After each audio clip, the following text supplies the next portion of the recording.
Now yesterday we went ahead and did the top 7 catchers. Today we're doing the top 7 first basemen. And yes, the reason why I'm saying top 7 instead of top 5 with 2 honorable mentions is because someone in the comment section was like, why don't you just say top 7 instead of giving 2 honorable mentions? Like, it could be a lot easier. And I started thinking about it and I was like, it could be a lot easier if I actually do that. So why not just go ahead and steal the idea and, you know, take it.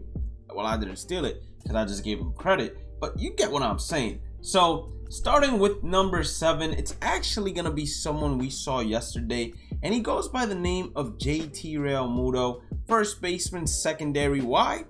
Because of the hitting attributes.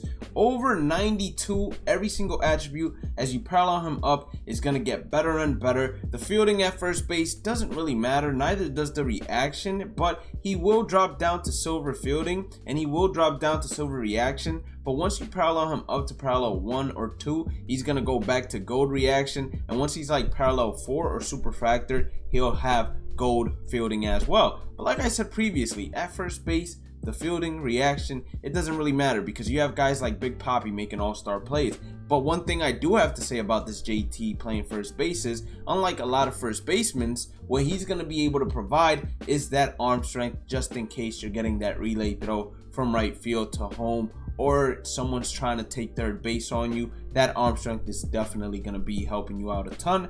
Now, before we get into the top 6, all I ask is for you to hit that like button or subscribe button. We stream each and every single day on Twitch at 1 a.m. Eastern. Now, coming in at number 6 is probably the most surprising one out of all of them, in my personal opinion. It is one of the Live Series Collection rewards. In specific, we're talking about the American League Live Series Collection rewards. Now, subtract 2 from each and every single attribute because I haven't paralleled up to 2, but in general, Big Papi is a monster in this game. The hitting attributes are out of this world. The vision is amazing as well. The fielding is common. The arm strength is common. The reaction is common. 40 speed. All of that doesn't sound too appetizing, and that's perfectly fine because he's a first baseman, as I've been saying nonstop. But the beautiful thing about Big Papi is he has a good swing in the game, and then his hitting attributes, it doesn't matter if you're bringing a lefty or a righty, he's going to be able to square one up and drive one out without a problem. Now, he is hit or miss. I will go ahead and admit that 100% because there are a lot of people that are great with Big Papi and are great with his swing, and then there are a lot of people like me that struggle with his swing. Well, I'm hitting 403 with him. So I don't know if you'd consider that struggling, but I definitely did not think it was that high. Just being completely honest with you all. Now, inside the description box, you get how to become a member, the Discord link, all of my socials, including my Twitch link, where we stream every single day at 1 a.m. Eastern, and my other YouTube channels. Make sure you guys go ahead and follow and subscribe. Show love over there as well. Now, as I said, hit or miss. We're going now to number 5, which to me was surprising that his true overall rating is higher than Big Papi's. And once again, we're using showzone.io in order to do these tier list videos and be able to put players in their secondary positions that are top 5 at other positions. It's gonna be Prince Fielder. Now, Big Papi has a true overall rating of 104.2. Prince Fielder has a true overall rating of 104.65, and then JT has a true overall rating of 100.96. Now, if you look at Prince Fielder, you're gonna say to yourself, well, the hitting attributes, except for the power, are underwhelming to a certain extent as opposed to Big Papi. Now, the contact versus left, it being a 90 is good enough against left-handers. The vision, it being an 80 is good enough on Hall of Fame legend difficulties.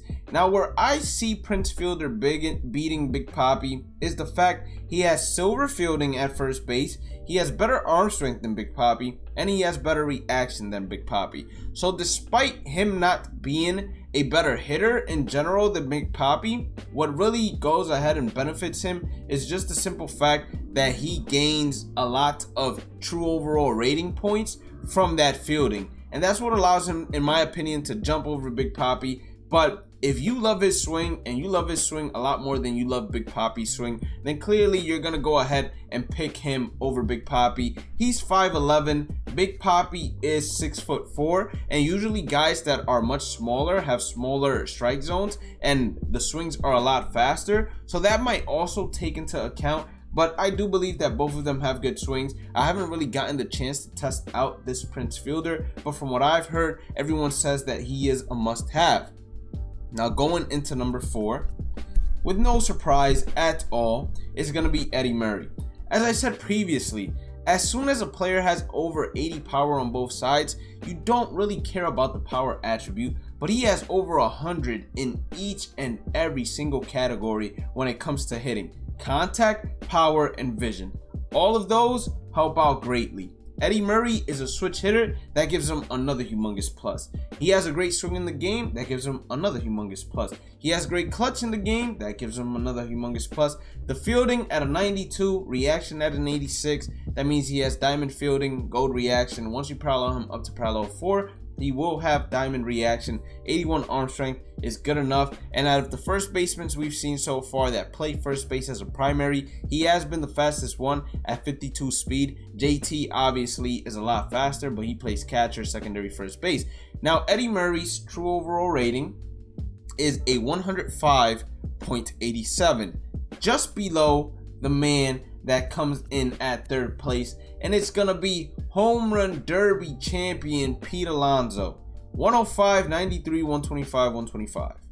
Similar to Prince Fielder, if we're being completely honest. I think he's 100% Prince Fielder. He just has, well, I think he 100% is Prince Fielder. I can't even make an excuse. Instead of him having 108 contact versus right and 90 power versus left, or 90 contact versus left, like Prince Fielder has, instead they gave the 3 to the contact versus left, and then they subtracted 3 from the contact against right. He does have much better vision than Prince Fielder as well, so that's pretty good. He has the same silver fielding, he has the same silver reaction. 67 arm strength is not that bad. 38 speed, I think that is exactly like Prince Fielder in terms of speed. His true overall rating is a 105.99, so you could platoon them. It can be Prince Fielder against left-handers, Pete Alonso against right-handers. The only difference is that Pete Alonso and David Ortiz both have a hefty price tag in order to obtain them. Eddie Murray, he has probably one of the lowest price tags besides someone like Prince Fielder, who is absolutely free to get. You just need to go ahead and do team affinities. Now, going to number 2, this is a little surprising to me, but in like every single top 5 list, you're going to be seeing him a ton.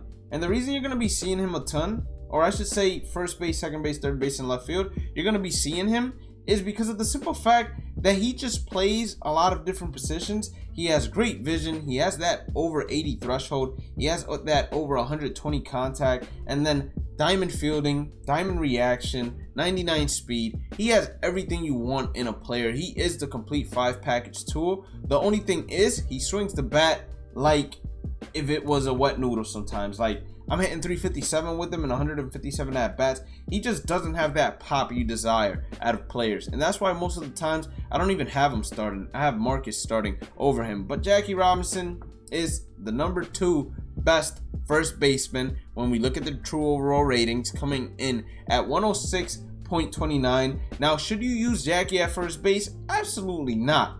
You have second base, you have third base, and you have left field. Put him in any of those 3s, but do not waste him at first base, especially with each and every single player that I've named under him being just as good as him, if not better when it comes to hitting. The only reason Jackie Robinson comes in at number 2 is diamond fielding, diamond speed. I mean, he's the fastest first baseman you can get with the best contact and not the best power, but he meets the power threshold even unparalleled. So you see the +4 to the attribute boost, you can take away the 4 and he still meets the power threshold to be hitting home runs if you get perfect fly balls in MLB dimensions. The vision is amazing, the clutch is amazing. Like, you can't go wrong with Jackie Robinson at any position that he plays a secondary position at, except first base. That's where you can go absolutely wrong. Now, coming in as number 1 should not be a surprise to anyone. It's gonna be Vladimir Guerrero Jr.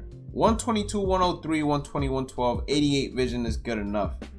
88 vision is good enough, especially with those hitting attributes, and that's not even him paralleled. So in paralleled, super factored, it would be amazing looking. That's all I can say. You know, he doesn't even need to have better contact against left-handers than right-handers, because at the end of the day, it's over 100, so his PCI is going to be enormous regardless of whether you're playing on Hall of Fame or Legend difficulty. When it comes to the fielding, At a silver, you superfractor him, it's going to be gold at first base. He will have gold reaction at first base. Now, you can decide whether to put him at third or first. It's going to be 100% up to you, but definitely one of, if not top first basemen in the game to have playing first base, because I know a lot of people like having him at his secondary position.